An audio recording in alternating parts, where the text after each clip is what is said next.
So coming from England, there's a bit of a culture of not really visiting the dentist that often.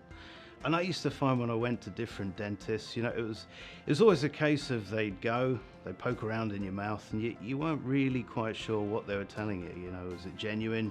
You really need that filling or not? What I've been really impressed with coming here and meeting Dr. Miller and his team, it's the level of technology they've got. So the ability to actually take all of the photos, the x-rays of your mouth, and then basically show you very graphically, what corrective or remedial work actually needs to be done. So as you get older, your teeth start pushing in different directions.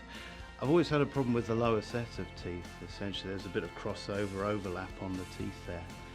So what Dr. Miller's been able to do is show me a roadmap, how we can correct that to get that perfect smile on the bottom set of teeth.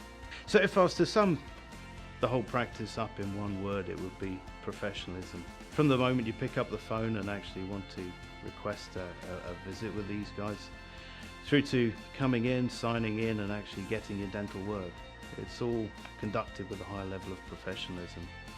I'm also extremely impressed with the way that they interact with your different insurance providers. So there's no surprises. At every single stage you know exactly what you're going to be expected to pay out of pocket, if any, and essentially what level of care you're getting from your insurance providers.